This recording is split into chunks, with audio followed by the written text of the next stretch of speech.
All right. Hey, Neal Joe. Goldstein. Neal How are Goldstein. you? Thanks. Good, man. How are you doing?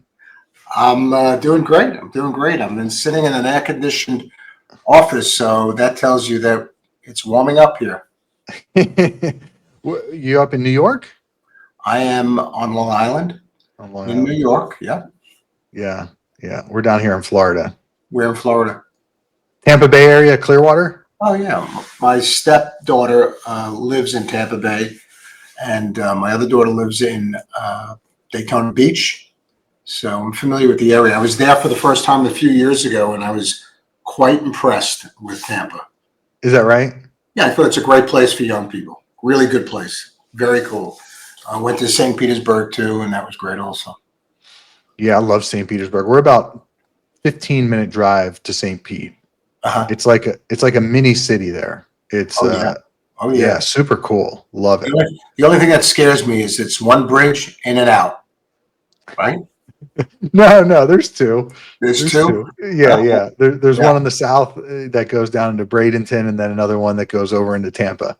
I Yeah. really shouldn't talk because I live on the by the ocean, literally, and I'm on a peninsula that really shouldn't have people living there, but it's way too late for that now. But I always say, and the people living here always say, if something ever happens, we're in real trouble. Yeah, we had that hurricane last year, right?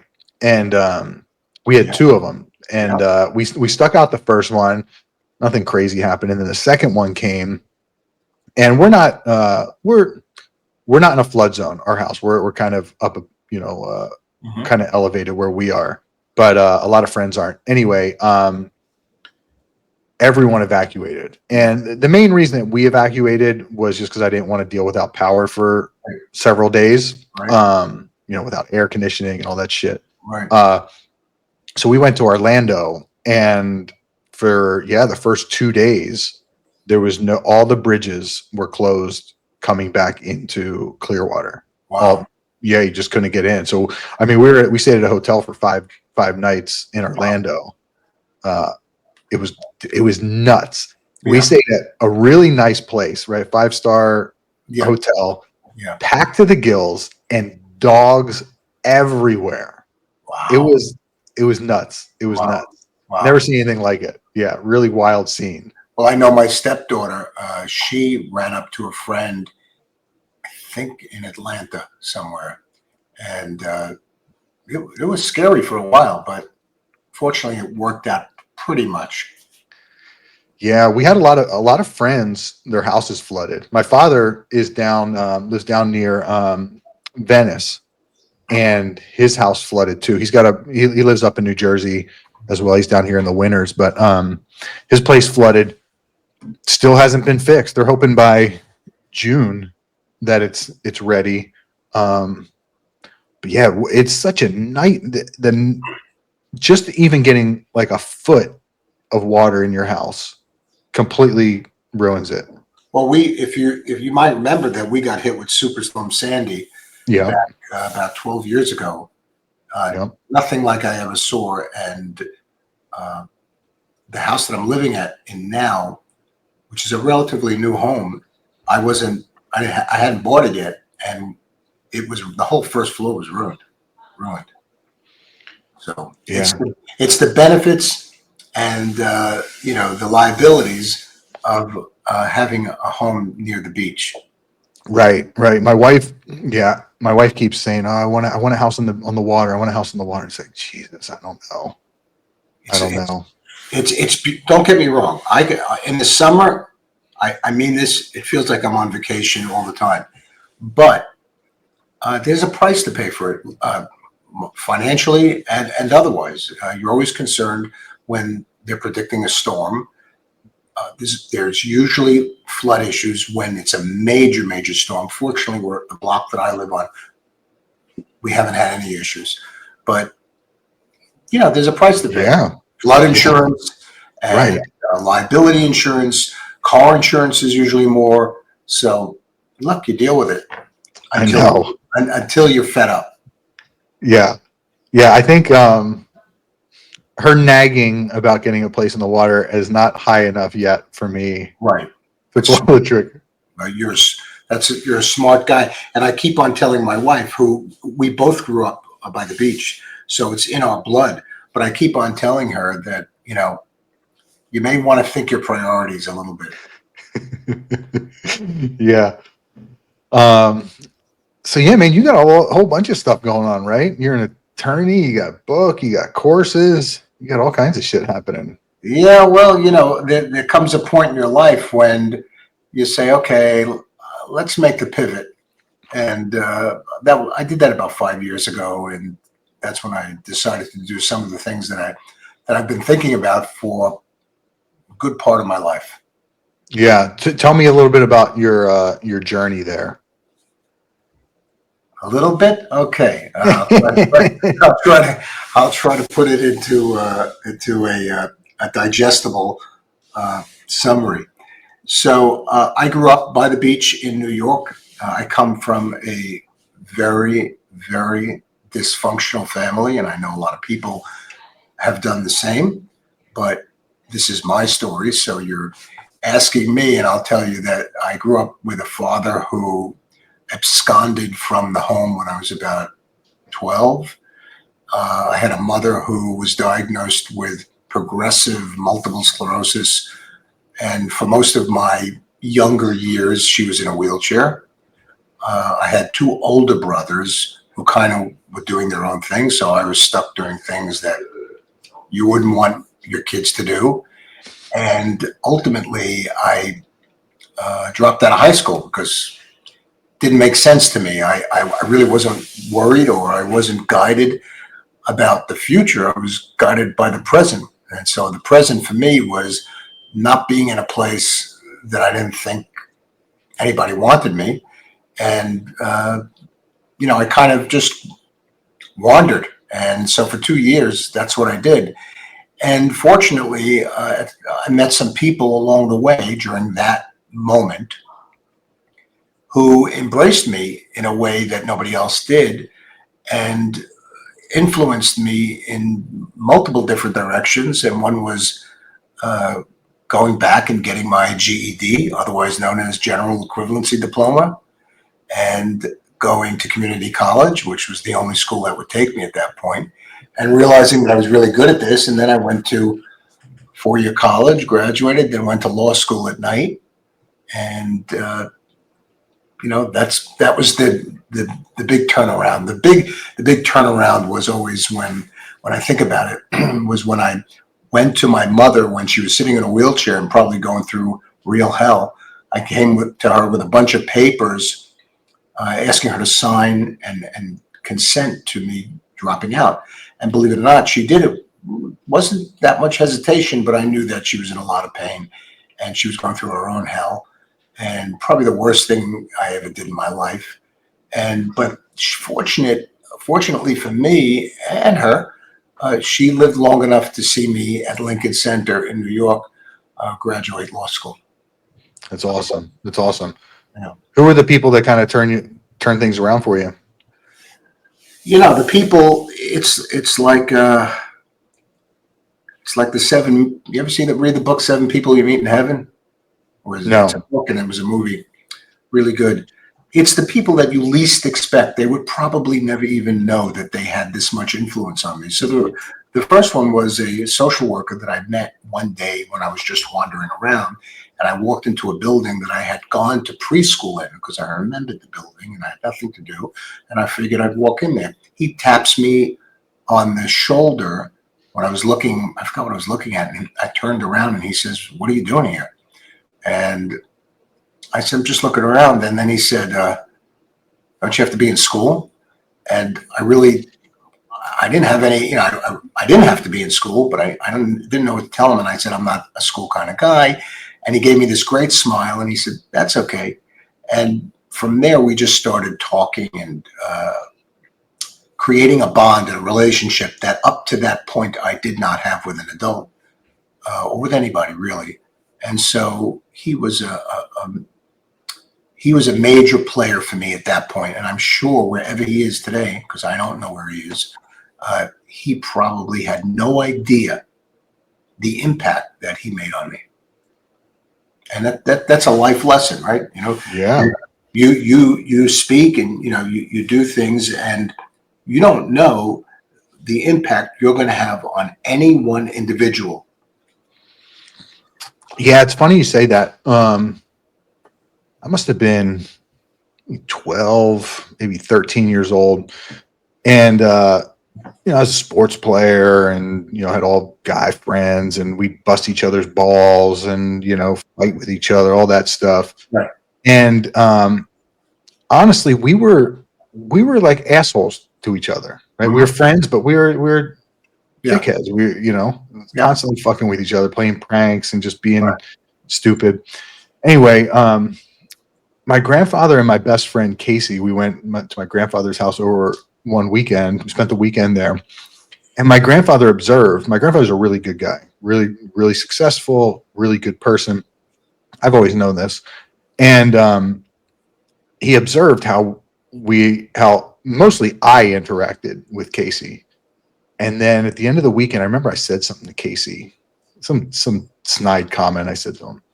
And my grandfather looked at me and he very sternly was like, "You're not going to have any friends. You're going to talk to people like that, right? I've been watching how you interact with him.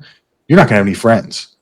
Like you're acting like a real asshole. You keep this up in life, nothing good's going to happen." He's like, "You need to help people." And it was that 15 seconds that completely changed my life. Wow. Completely, it jarred me. It knocked me out of whatever bullshit I was in, and it snapped me. I was like, you know what? I do need to help people, and yeah, it was pretty crazy how something Right. that simple. And do you think he knows the impression that his words had on you? Yeah, I've communicated with him about it. Yeah, he's 93 right now. He'll be 94 in August. That's great. Yeah, I have a very close relationship with him. Talk to him a couple times a week. Yeah, it's I've very much communicated my feelings for him, and yeah, That's great. That's great. It's great that he knows that, because most people don't get the chance to have that type of to realize the effect that they might have had on somebody. I remember one time I went to court. It's called the Court of Claims, which is the court that deals with state claims when you sue the state. And I went up to the judge's chambers, and the law secretary was there. And he said to me, "You don't remember me, do you?" And I said, "I'm sorry, I don't." And I was trying to be really nice because you don't want to piss off a judge's law secretary. And he said to me, he says, "I came to your office for a job interview, and you were really nice. You didn't give me the job, but you told me why, and you gave me some really good ideas about what to do." And when I heard that, I said, "Okay, is this going to be good for me or not?"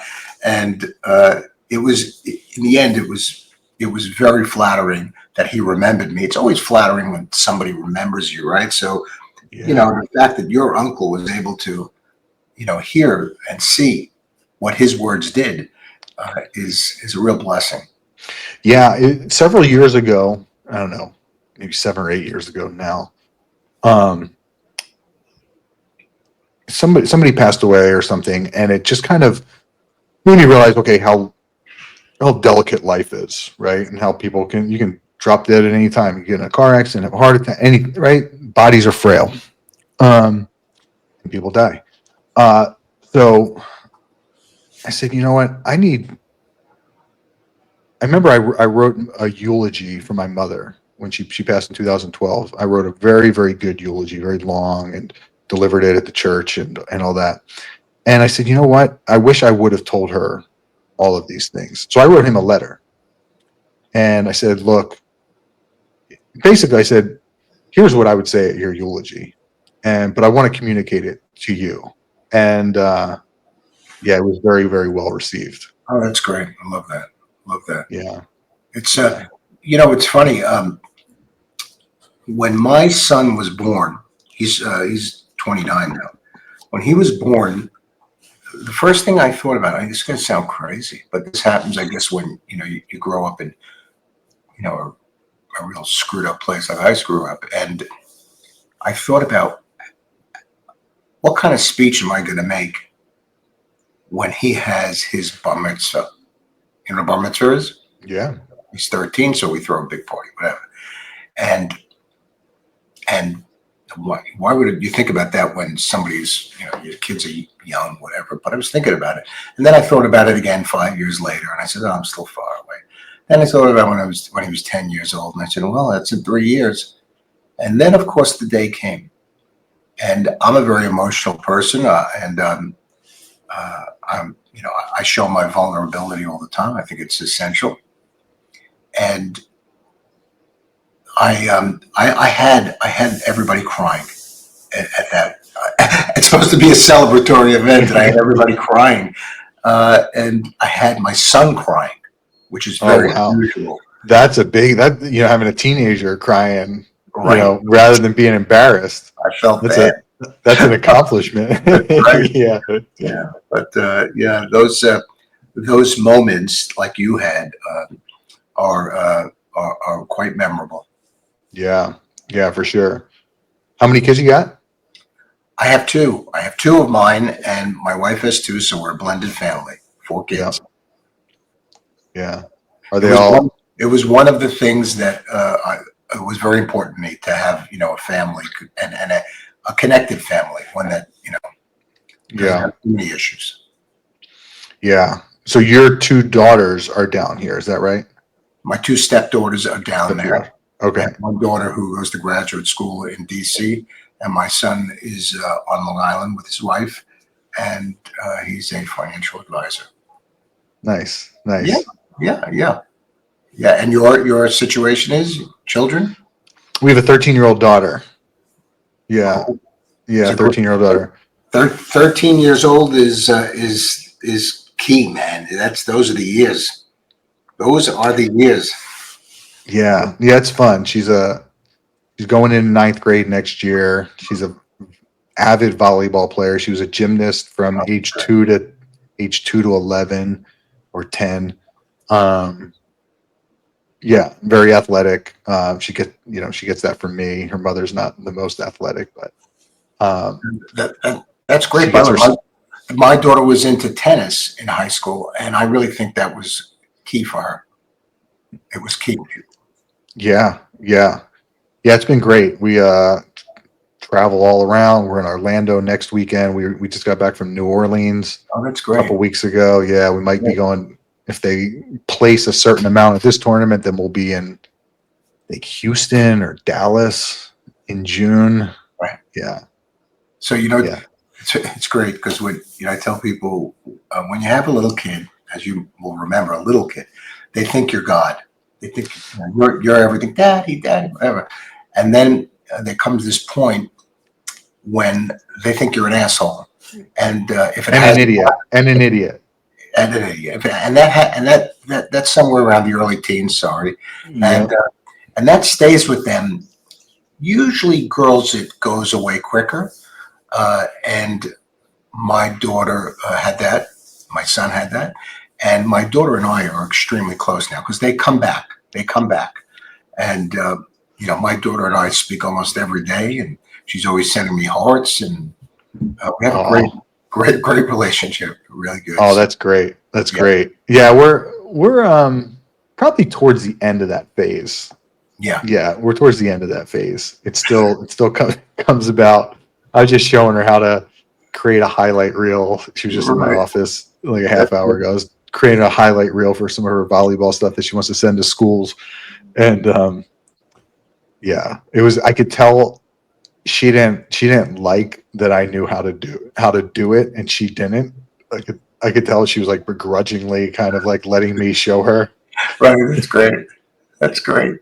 Yeah. Well, there'll be a point when she'll be showing you what to do. Yeah. So, what type of law did you initially get into? What I initially got into is the same law that I have been practicing, for lack of a better word, for the last almost 40 years, and that's personal injury law. I Okay. started working in my third year of college as a clerk for a personal injury law firm. I liked it. I kind of knew that was the road that I was going to travel, and I never looked back. What'd you like about it? Really good question, because a lot of people ask me that. I think part of it has to do with the advocacy that I had for my mother. So when my mother was sick, I actually, as a teenager, went to several administrative agencies to advocate for her rights, whether it was Social Security, Medicare, whatever. And the administrative judges allowed me to talk on her behalf. And somehow that kind of sat in my mind and must have been percolating there. And when I got my first job in a personal injury law firm, I said, that really sat with me, resonated with me. And what I like about it is that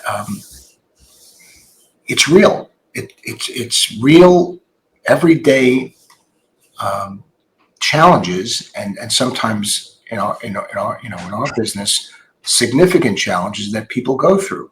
And because I went through some significant challenges in my life, I feel that I'm in a better position than other people to escort these people through the legal system.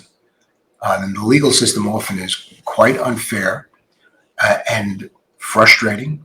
And so if you have somebody that has some real empathy, and everybody likes to use that word, but many people don't really understand it, and the ability to listen to your clients, another thing that lawyers are not very good at. So, this would be the practice for you. I never wanted to work in a big shoe law firm, a big white shoe law firm, I should say. I never wanted to work in corporate law. I knew that if I got a job with them, I'd be thrown out in about a week. Probably would be sitting in the conference room making all kinds of crazy jokes. It wouldn't work. Yeah. On the other hand, I was successful in personal injury law, so I'm pretty sure I made the right move. Nice. Is there a particular area of personal injury that you focused on? Not really. I mean, throughout my career, I handled just about every type of personal injury case, whether it was a car accident, construction, product liability, medical malpractice. And over time, we kind of, I don't want to say we specialized, because we don't really do that here in New York. But there were some cases that we concentrated on more, and others maybe that we decided we're not going to work on this, and we'll just refer those out. Yeah. I think Florida is really big with the car accident stuff, Yeah. right? Yeah. I mean, I can't, when I go down to Florida, and I go down a lot. I mean, I'm going to be in your area, by the way, at the end of May. And I think New York is competitive. Don't get me wrong. But then I go out of state, or if I go to Texas or to Florida, I'm thinking, what the hell's going on here? Are there that many accidents that everybody is making money? Have you seen the drivers? Oh yeah, I have. Yeah. But is everybody getting hurt? Everybody? I mean, there's so many. I guess so. I mean, it's always. I guess a little bump. You're calling the lawyer. I guess so. And there are plenty of lawyers who take the little bump cases. So, no offense to them. I'm sure that they are taking the case in good conscience. Yeah. Was there like a dollar amount that it had to be at for you? Not really. I'll tell you why. Because, well, I'll speak from today. When you start, obviously, you're not going to have as many guardrails or as filters as you might have as you grow and, you become a bit pickier. But today, I could tell you without a doubt, there are people that call what sounds like really good cases, but because they sound like assholes on the phone, I don't want the case. I won't take it. Yeah. And then there are people who are really nice. Like I met somebody this morning, which you know, a really nice guy. He got hurt, but it doesn't mean it's going to be a huge case. But you know, he's a nice guy and he's being honest and he's credible, and I think that's worth moving forward with. A lot of it has to do with, you know, my chemistry with the client. Just like they're looking at me, what kind of chemistry do I have, and does it work for them? I'm doing the same thing. So it's really not about money, but I would be a liar to say that there isn't some variable that has to do with money. You know?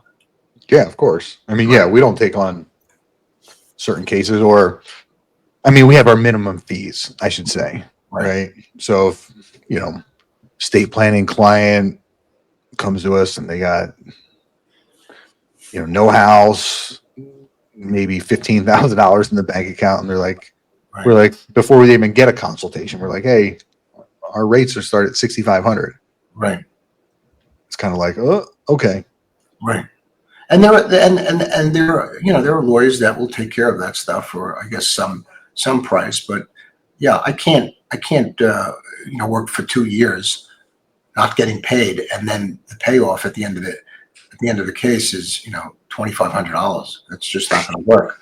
So sometimes I try to send them somewhere else. Sometimes I tell people they could do it on their own. They're better off. I've told that to many people. You could do this on your own. What do you need to hire a lawyer for? Yeah.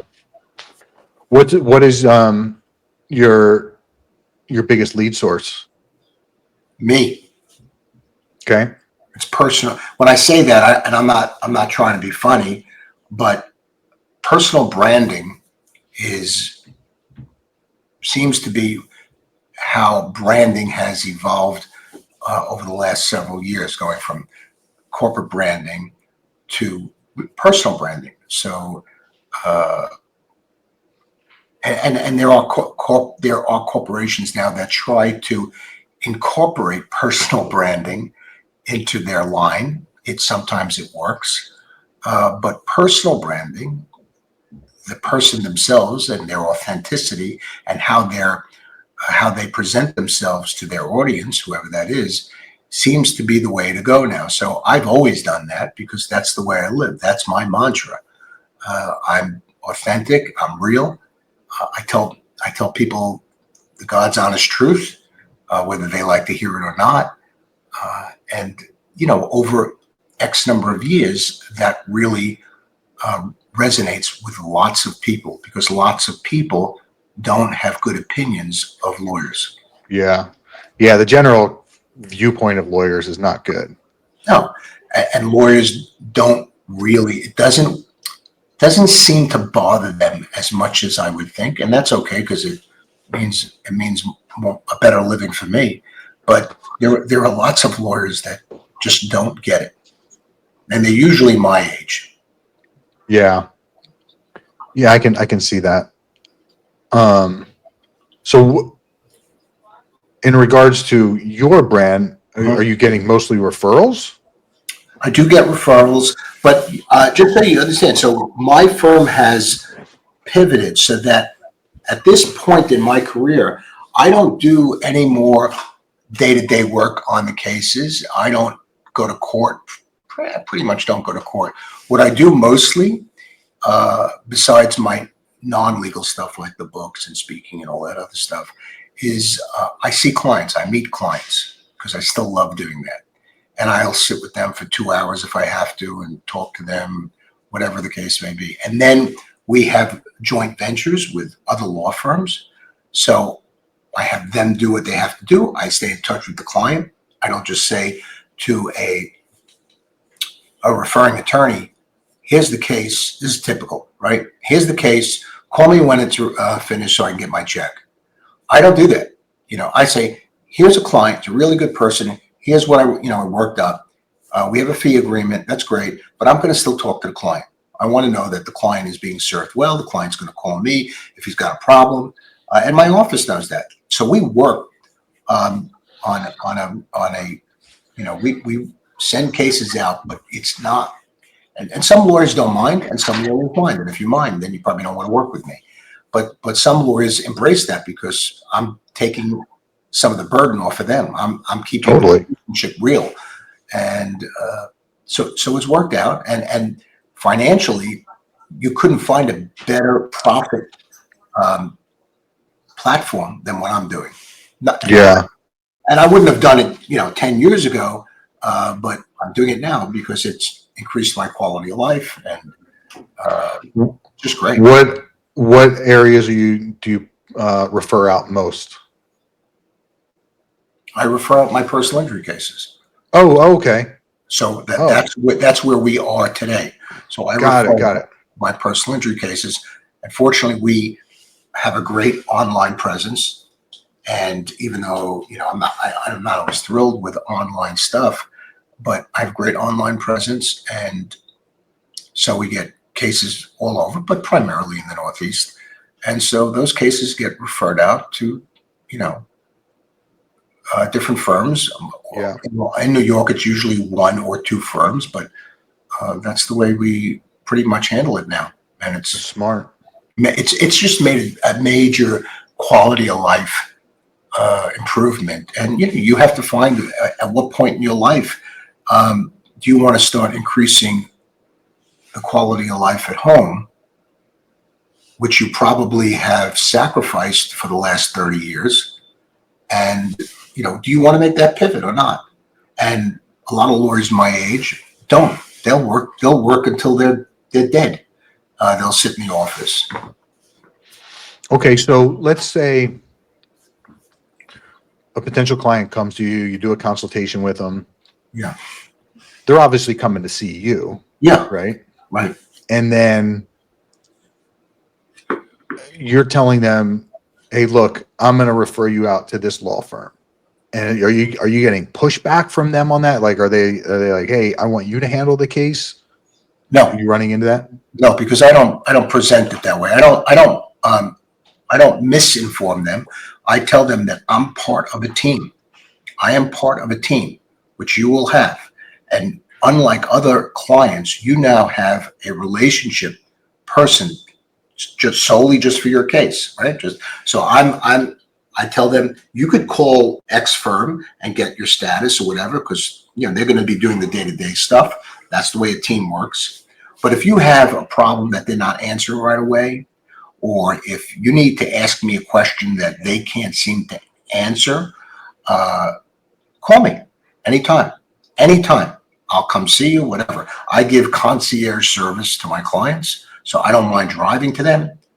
This morning I drove an hour and a half to see a potential client. So I think they like that.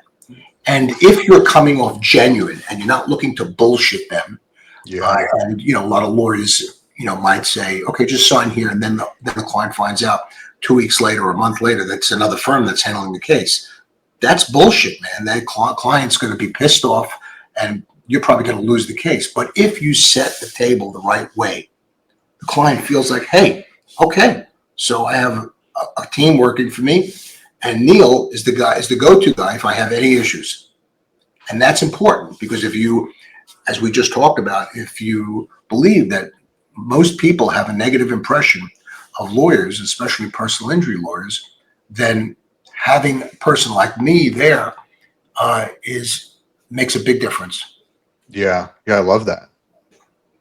So good business model. You started doing that like 10 years ago, you said? Oh no, probably right before COVID.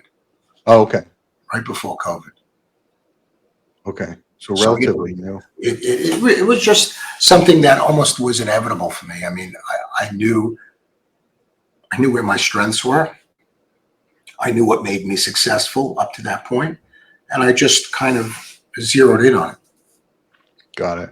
Anything come up because of COVID, like in regards to like cases? Any cases that are like COVID related? I didn't take any COVID related cases. No. No. Did they come to you though? Yeah. Yes. What kind of stuff? Nursing home stuff mostly. Mostly Mhm. nursing home. And Like I wasn't allowed to see my family, shit like that. yeah, my uncle died, my grandfather died, and it's I'm as uh, empathetic as anybody. Really empathetic. I've been criticized by by a lot of people I know that I'm too empathetic. It hasn't seemed to hurt my clients. But you can't take those cases. It just doesn't work. Doesn't work. No. And I think at some points there was a law put in that you can't bring cases, at least in the state of New York, if you're saying somebody died of COVID from negligence at the nursing home or whatever. Wow. That's interesting. Yeah. It would be too difficult. Yeah. It's an uphill battle, huh? Yes. Yes. Juries are not looking to hurt the healthcare people when they were under such pressure. They're not going to do that. Yeah. Yeah. And unfortunately, in New York, the wrongful death laws are not good. They're not good. So I don't know what the wrongful death laws are in Florida. I think they're similar to New York, but they may not be, because most states are much better, believe it or not, than New York. You can get what they call grief, money for grief, which is huge, but you can't get that in New York. You only can get earnings, what people lost, next of kin might have lost in, dependence, financial dependence on somebody. Well, you're not getting that from your 88-year-old grandfather in a nursing home, and pain and suffering. And often, that could be, could be something that could be compensated, and there could be a lot of compensation. But many of these people didn't suffer that long, so that it makes it worthwhile to bring that case. I hate to say it that way, but that's the truth, right? That's what it comes down to. Yeah. Yeah. Yeah. What a wild time that was. My goodness. Oh God, it's I think about it now. And I actually think, my wife and I talk about it. We think about, like, there were some good things that came out of it. I hate to say that. I don't want to get any blowback from that, but there was some good stuff. Like it was me, my wife, and my daughter, my youngest daughter, who's in DC now. And so we were stuck in the house, but we all kind of like connected more than we ever did, right? Yeah. And here's the other thing. When we were finally able to like walk to the supermarket and get like Bounty towels, that was like a big thing for us. That was like, oh, that was cool. We were able to go out, get some air, and I remember we were able to go get a cup of coffee at Starbucks. I said, you gained a new level of gratitude. Yeah. About simple stuff, right? Yeah. Our daughter, 13, so she must have been 8 or 9 at the time. Yeah. And her school was actually only out for 2 weeks, believe it or not. We went and bought bikes, and we got the last 3 bikes at the bike shop. Yeah, because everyone was buying bikes around here. And every day we went on 1 to 2 bike rides on the bike trail. It was so great. It really was. Swimming in the pool. It was annoying, the whole mask thing and all that, but Florida was a lot different than New York and California. But yeah, it wasn't so bad for us anyway. Right. No. I mean, it was pretty bad up here. But we survived, and thankfully, we were able to get rid of it, and we're okay now. Yeah. I think it helped. We started the law firm in May of 2020, and we had moved to Florida in July of 2019. My wife got sworn in, or she took the Florida bar, March 13th of 2020. And that was like right when the shit was hitting the fan, and she got sworn in at the end of April. So we opened in May, and we just had to have all of everything on point, right? Because we didn't know anyone here. We didn't have a lot of money, right? Marketing, right? I just took everything that I knew, sales, marketing, administrative, and took her legal, and we just kind of combined forces. And but it really pushed us to rely on our skills or at least mine, with marketing and administration.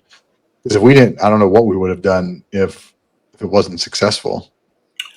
Well, you didn't think that way. You thought, Yeah, it kind of was like not a choice. It wasn't even really a thought, honestly. right, right. That's great. That's great. So your wife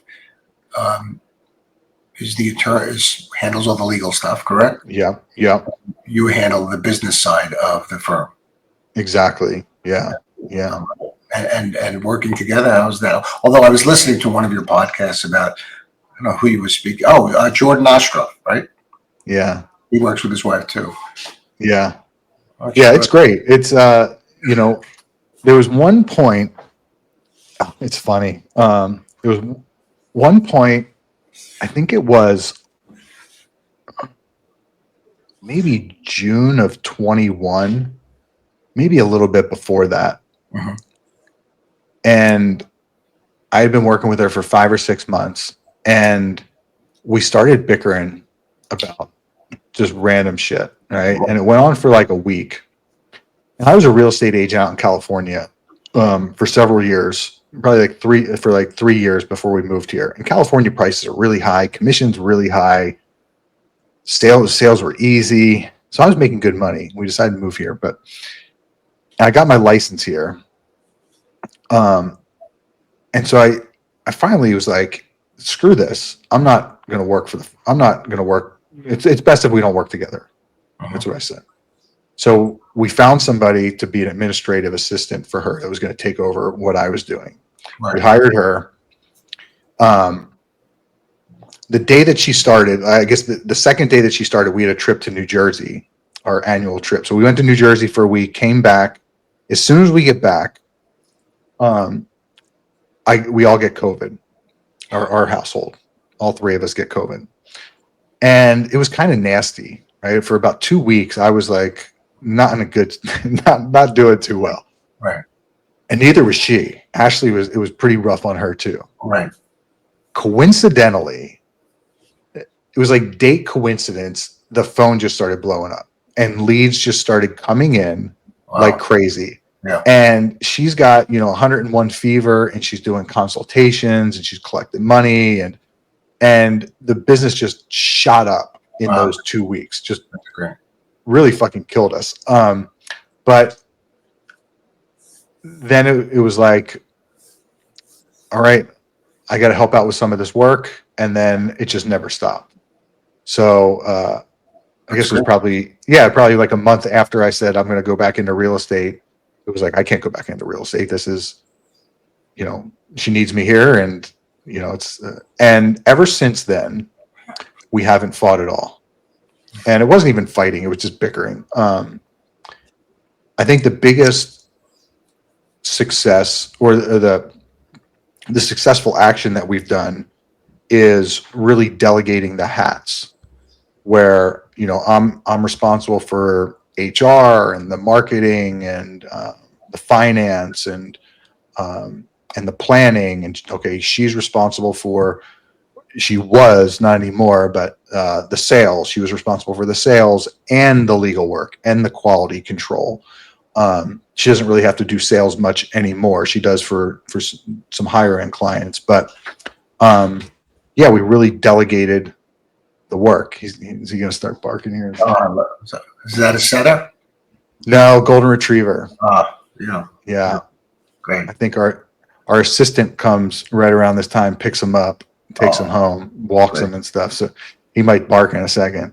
That's okay. Yeah, he's good. We got two of them here. Oh, that's good. I think I saw the other one that was walking around. Yeah, he's on the other side of the glass. That's great. Yeah, staff love him here. It's so great. So does Ashley have family in Jersey? She grew up in Steubenville, Ohio, Right. right outside Pittsburgh. Dean Martin territory. That's right, Dean Martin. Yeah. Yeah. Yeah, she grew up there, went to Pitt and then Duquesne for law school. Right. And so what's the annual trip to Jersey? That's where my family is. Oh, where? Summers Point, near Atlantic City. Okay. Ocean City. Yep. Yeah. My grandfather, He's got a house right on the beach. Yeah. Well, basically on the beach. It's there's no houses. He's across the street from the beach. There's no houses across from him. Right. Yeah, he's got a house on the beach with a pool in the backyard, and all summer long, it's just a revolving door of friends and family that come. And Sure. Sure. I thought that was normal growing up. It's definitely not normal. Yeah, he did really well for himself. Had a good. He was a computer. What do you call it? You lease out employees to Oh. companies. What do you call that? It's on the tip of my tongue. What do you mean, like virtual assistants or temps? I guess temps. Yeah, kind of like that. It was all for. He started the business in the '60s. They had been working on like some of the very first computers, and they were ended up having contracts with like Lockheed Martin and stuff like that. They had all these guys who were computer whizzes, right? Yeah. They all knew computer coding, and these bigger companies are trying to get into computers, but they don't have anyone to manage them and run them, and you know, it's not like it is today. And so he had all these guys, and yeah, he basically lease them out to these companies for a year or two, and Right. yeah, he did really well. Great guy. Yeah, my wife lived for a time in Cherry Hill, New Jersey, My grandmother was from there. about an hour or so from Ocean City. Mm-hmm. My wife and I often think about, well, maybe we could get something in Cherry Hill and then maybe rent a house in Ocean City for a month in the summer. I said, oh, I'm down for that. Yeah. Have you spent any time in Ocean City? Yeah. Yeah. My brother used to have a house in Long Beach Island for a couple of summers, and we always used to go there. But I've been to Ocean City. It's great. Great. Yeah. The interesting thing about Ocean City is that it's a dry town. Yes. Yeah. It's so crazy, right? Because you don't have the crime, and you don't have like the homelessness, and it's just not there. It's really, Well, it's known as a family-oriented Yeah. place as opposed to Avalon or right. Asbury Park or whatever. Other places. Yeah, they get Wildwood and all the they get crazy. It's nuts. Yeah. Yeah, like Another, you're up. another nice place is actually further south, which is in Rehoboth Beach, Delaware. Very nice too. Is that right? I never heard of it. Very nice. Very Is nice. it? Yeah. Huh. Yeah, so we go once a year for a week to 10 days, and It's great. yeah, it's a great trip. Great trip. Yeah, great. And I'm often in Florida. I try to go. I try to stay away from Florida in the summer and go. When it makes sense for us. But sometimes we get stuck going in the warm weather. It doesn't really bother me as much as my wife. We like the hot weather, my wife and I. Luckily, Yeah. like What summertime, we don't mind it. I was looking today because I have on my phone. So our weather in Long Beach, which is where I live, the weather where my daughter lives in Washington D.C., and where my daughters live, both in Daytona Beach and in Tampa. So I looked at Tampa this morning because I do this. This is a ritual I do every morning. It thinks I'm crazy. I'm looking. It's like 90 degrees in Tampa. I said, it's crazy. Yeah, we spent Easter at the pool. I was sweating, literally in my bathing suit, dripping sweat. I said again, and I'm not just blowing smoke up your ass. I thought, maybe not for me at this point, but I thought Tampa was much nicer than I thought, and I was more impressed than I thought. I was also in Saratoga Springs just for a little bit, and then in St. Petersburg, which I liked a lot. There was one street that we were on. Central Avenue, maybe, with all the bars and like dogs to go jump in the pool or wherever it was while you're getting a martini or something. And I said, "This is really nice here, man."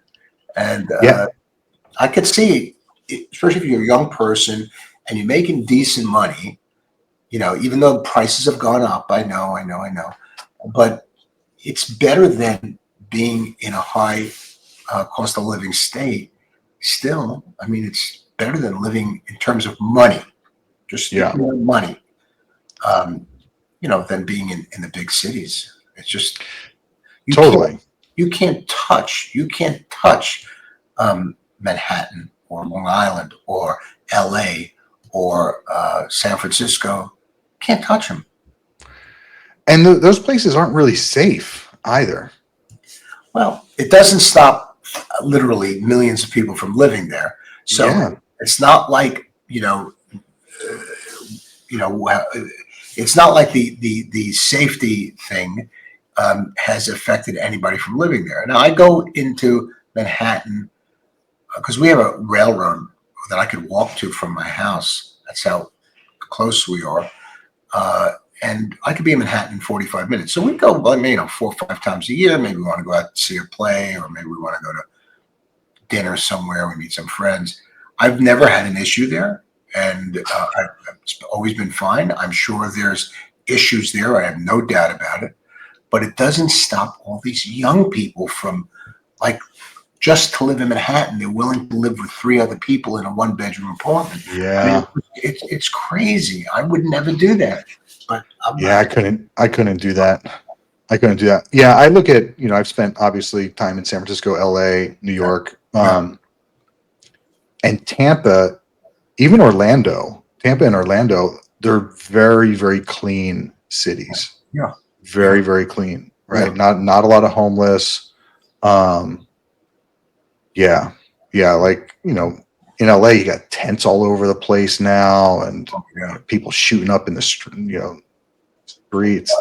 When I was in Santa Monica about, I don't know, 6, 7 years ago, and I was shocked. I mean, and I love, there are parts of California I love. I mean, it's just beautiful state. But when I saw, like, so many tents and homeless people there, couldn't believe it. Now I think it's gotten better from what I've read recently. But yeah, Yeah, like San Francisco, I don't think San Francisco's gotten much better.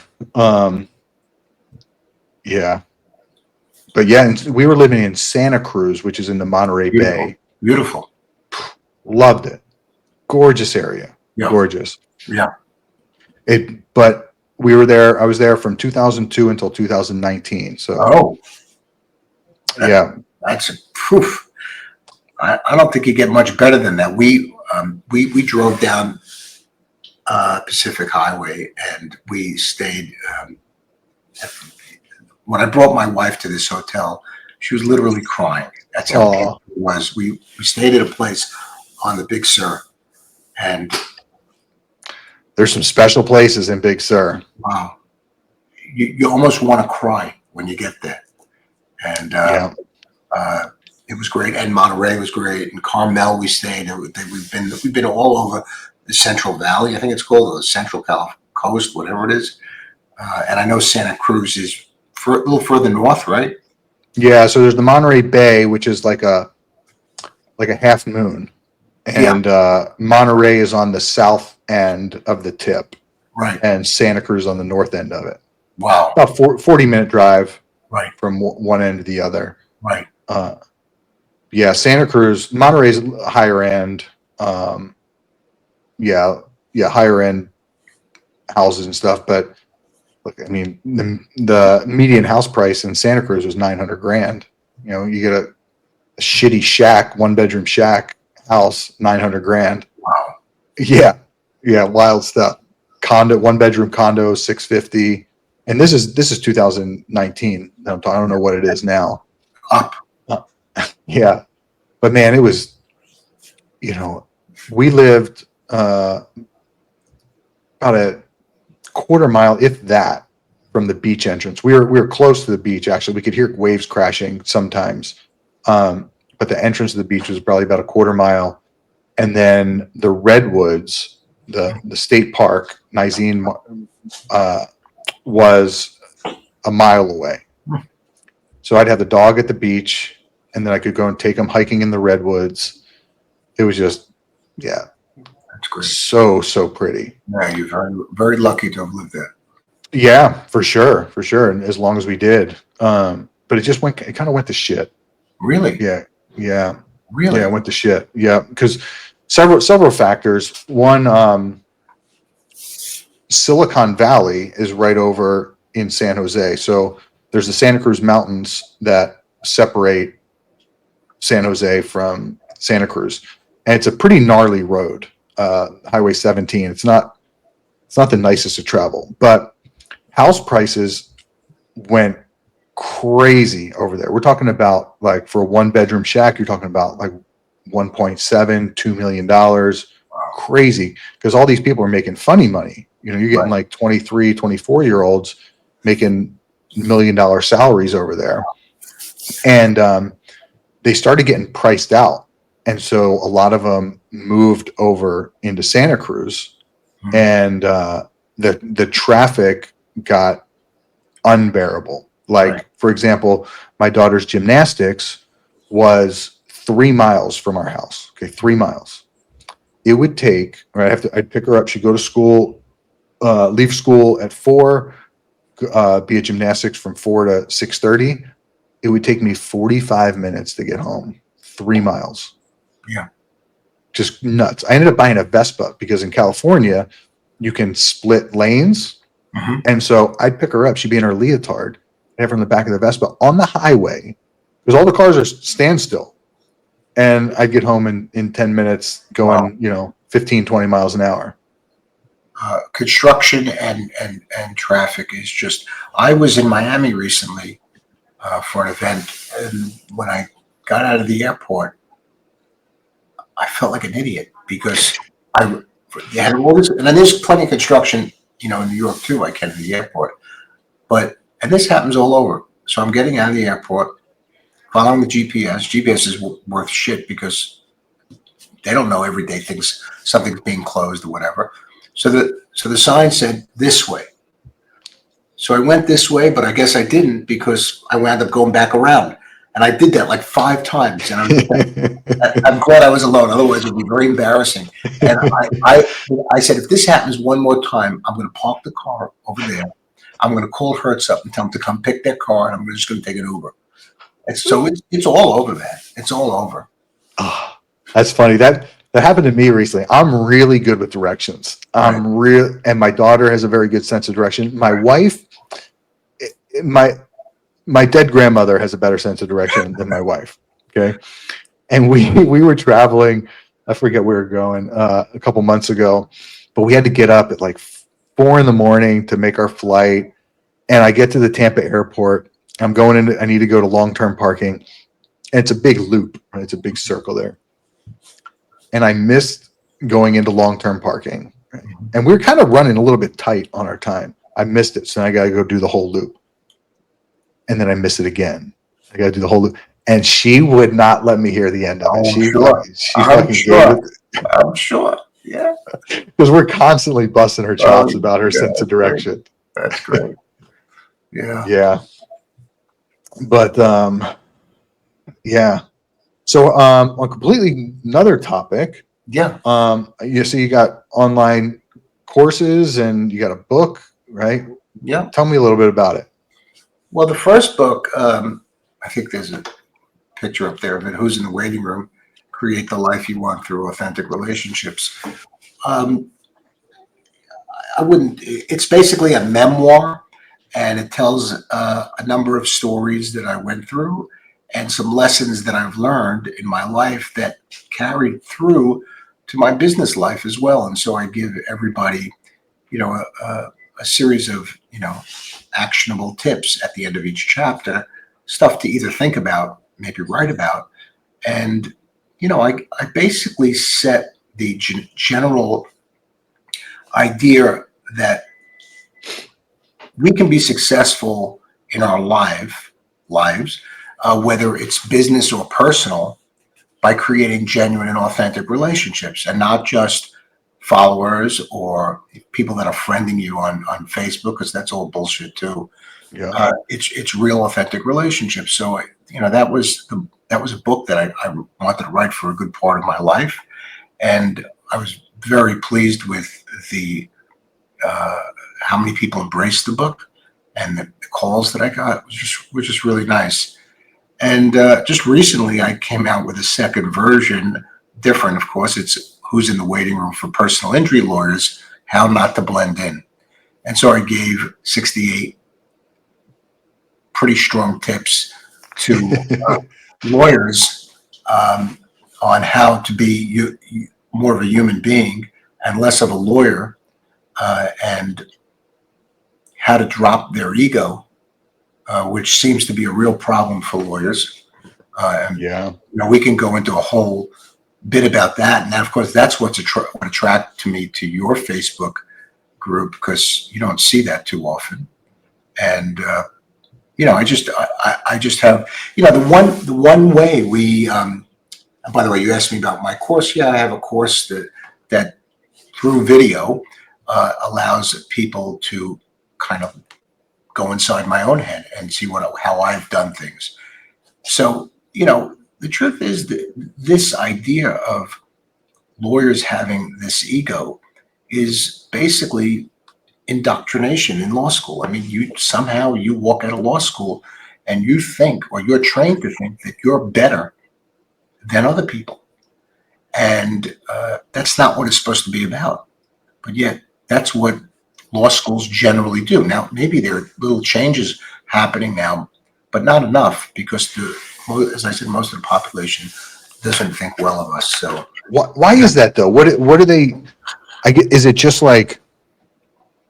I mean, they're obviously not saying, "Oh, you guys are going to be better than people," but is it just kind of a general like atmosphere? What? yeah, How does that come across? I think in law schools, particularly in law schools, the structure of the the classroom setting, which hasn't changed much, although there are baby steps to change it. Basically, teach students that, and let me just say as an aside, most law schools celebrate the big law firms, the big law. So they call it big law. Yeah. They don't celebrate the smaller law firms. Maybe they celebrate a little bit of the medium firms, but they certainly don't celebrate smaller law firms. And so they start, even by that, they're indoctrinating students over a 3-year period, or like me, a 4-year period, that this is the way to go. When they bring speakers in, they're not from some small estate practice or small personal injury law firm. They're from the big law firms, because that's what they want you to look up to. That's what they want you to be.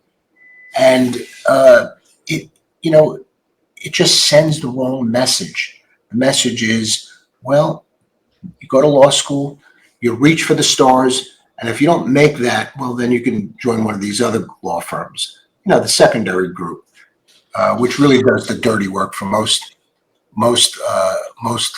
cases. In other words, gets their hands dirty going to court or whatever it is.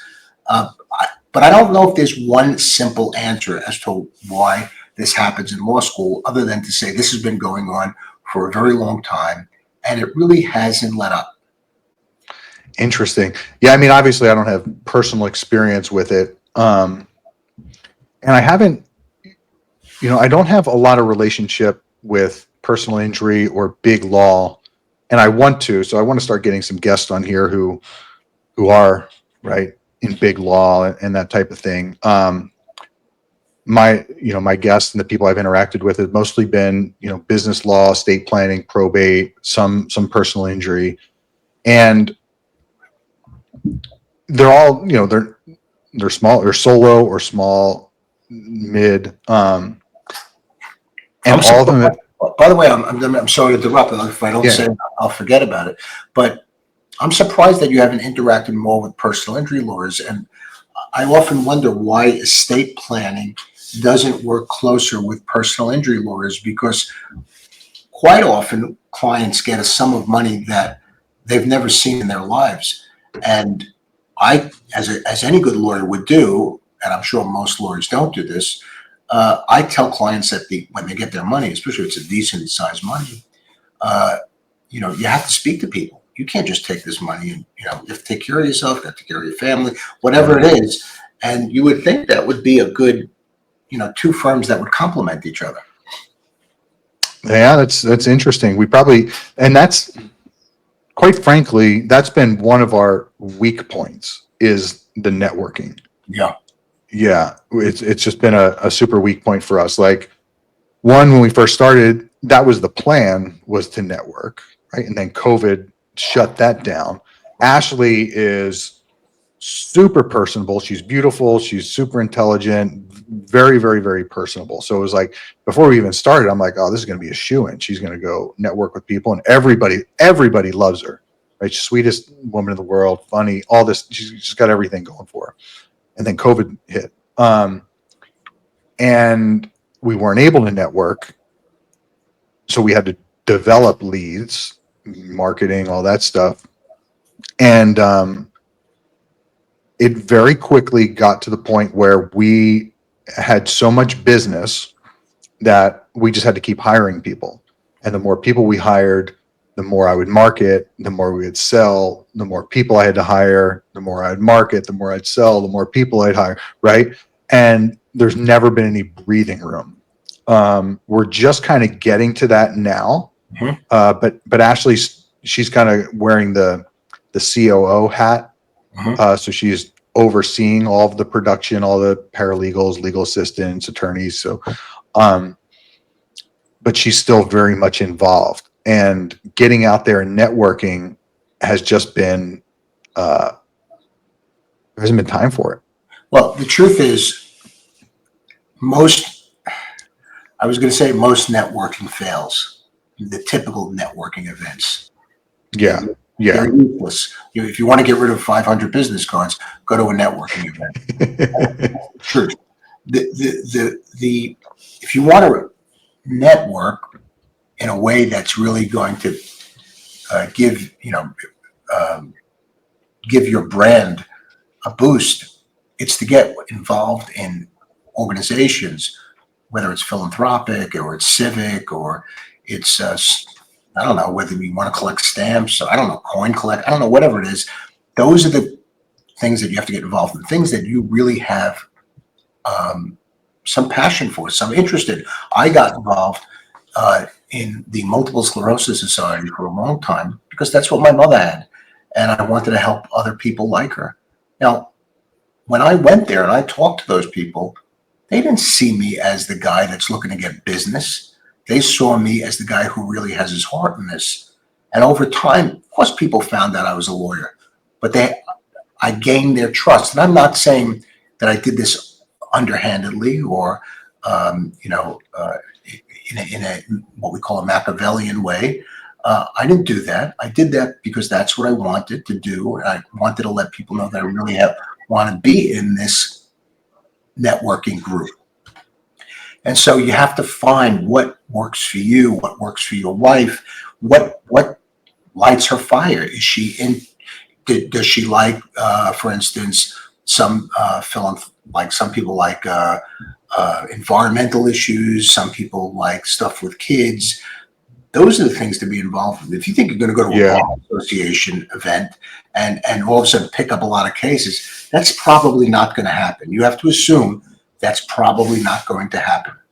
So what's the best way to form those relationships, right? Those referral relationships with attorneys? Yeah, so I think you have to, as part of your calendar, you have to make sure that of the 5 days a week that you're working, let's say you as an example, or your wife, whoever's doing it, Ashley, that at least twice a week, 3 times a week, you're out for lunch with another lawyer. You're having lunch with another lawyer.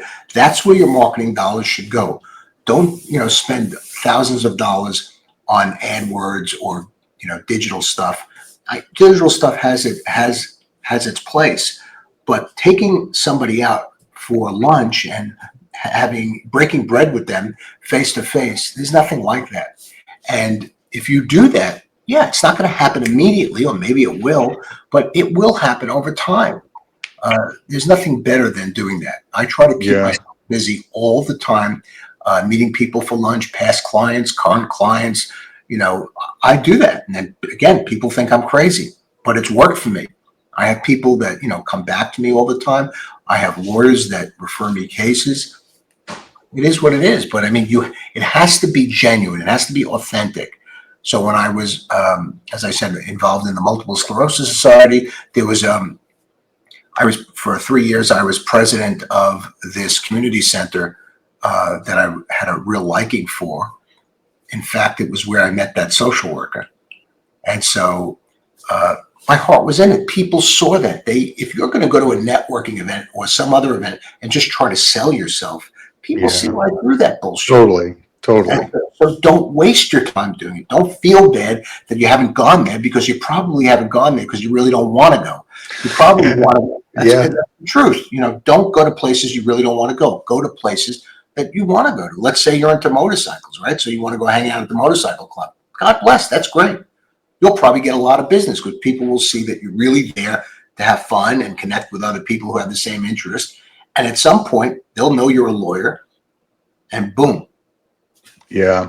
I mean, that was really how I grew my real estate practice when I was out in California. It was essentially doing the same shit.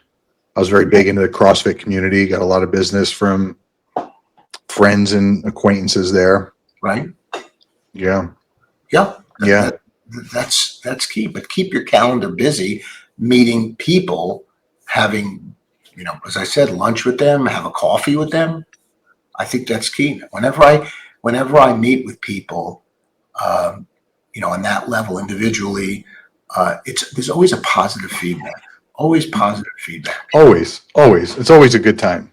And when your clients are, when your case is over, in my situation, or when all the papers for estate work are done and somebody signs and they say, okay, I'll see you, Joe. That shouldn't be the end of the dance. You have to keep the dance going. And so that means, maybe 3 months later, somebody calls them and they say, hey, how you doing? How's everyone? Just calling to see how you doing? How is everything? And maybe if you did the right thing, you've kept some notes about that person, and it's just a 5-minute phone call, but that 5-minute phone call can breathe life into your relationship. Yeah. That's something that is actually on my list to get that implemented. We use Zoho as our CRM, and there's a lot of automations that we can do. And one of the automations is, scheduling out calls, right? So we do that with leads and people, who had consults that didn't close, but we need to do it for people that finish their matters, right? And okay, we got to call them at 6 months later, call them 12 months later, call them, on this. Those are your best clients, and those are your best lawyers. Why wouldn't you? When you ask lawyers, who are your best clients, they'll tell you the best clients are those that are referred by other lawyers or by past clients. So if you know that, why don't you put a lot of money into that? Yeah. Why put money into, I'm not saying you shouldn't put money into digital, but people put way too much money into it. And, not sure. Nah, man, you really got me thinking now. It's funny because I was doing a video this morning on sales closing percentage, right? And I'm in these Facebook groups, and you hear attorneys say, oh, my closing percentage is 80%, 90%. And then when I've dug into it, it's like, okay, those 80 and 90% that they're closing, those are referrals, right? Those are easy sales, right? When you take a digital ad lead, or a Facebook lead or some shit like that, you're talking 20 to 40% close rate, right? If you're sitting at 30%, you should be happy. And because we're creating a course right now on marketing and why it fails. And I think a lot of attorneys actually, because digital marketing does work if you have the right systems set up. And if you're an attorney and you're You're like, oh, well, I normally close 8 or 9 out of 10 of my consults. And then they start doing, digital marketing consults and they're closing 2 out of 10. They're like, oh, this sucks. Mhm. When the expectations just need to be shifted a little bit. But yeah, you got me thinking now because the closing percentage is much higher on those referrals. And we spend a lot of money on marketing. We invest a lot into it. We invest a lot into our intake and our sales team. And we don't do that with our referral sources. And okay. All right. Some people have, I don't know if you meant to convince me, but you convinced me. well, some people have events just for their referrers. Yeah. They say, okay, we're going to have an event for, 45 people who refer us work. We're going to, rent out the back of the bar over wherever or a room, whatever, and, treat them to something really nice. And, you know, those things make people feel good. They feel like they're special. And, people want to feel special.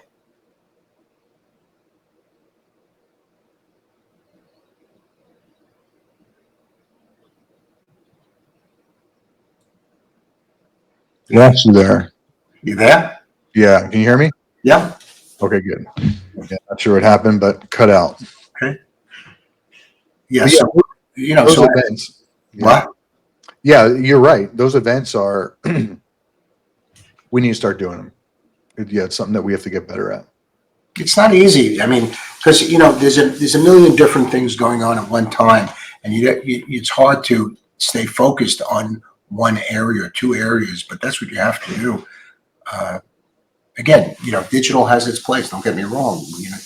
That's the world today. But having a personal touch is key. Yeah. Yeah, I need to probably dedicate an employee. That could be a full-time position, just 100%. following up with our past clients. 100%. I have somebody in my office. Remember, I don't do the day-to-day work anymore, and I still have somebody in my office who calls past clients and just checks on them. How you doing? How's everything? If you need us, let us know in a very nice way, not in your Yeah. face, anything like that. And usually there's some notes about the client, so somebody might say, "Well, how are your children doing?" Or something like that. People like that. They love it. They love it. They love, just the check-in. Just Could you checking in. could you imagine your doctor calling you and saying that to Right? you? And it's on the same level. It's Yeah. very much on the same level, attorneys Yeah. and doctors. Absolutely. Yep, yep. But it's a again, like doctors, there's an ego problem. Part of it is an ego thing. There's an ego trip that lawyers and doctors seem to be on a constant. You know what? Hold on one second. I'm making a note here because I'm meeting with our Zoho developer tomorrow. We good. meet weekly to go over different bugs in the system or stuff we want to implement. And Right. I'm going to get this implemented. Yeah. Have an event in Tampa. I'll come. Yeah, let me know when you're in the area, man. Come on over. We'll meet. Yeah, good stuff. Good stuff. Well, Neal, it was awesome talking with you. It's great talking to you. Thank you for inviting me on. I appreciate it. It's always nice to have a conversation as opposed to somebody just reading off a bunch of questions and look expecting certain answers. I prefer a conversational tone, which is what you said you were going to do, and that's great. Yeah, I don't think I could sit here and just interview someone kind of blandly. It's just not in my nature. Right. Absolutely. I'm pretty inquisitive. I like to know about people, and I like to kind of go down different paths. And Right. Yeah, I don't want to be bound to tell me about this and what's your opinion of all that bullshit. Right. Yeah. Right. Well, I think you did a good job. Thank you. Yeah. Thank you.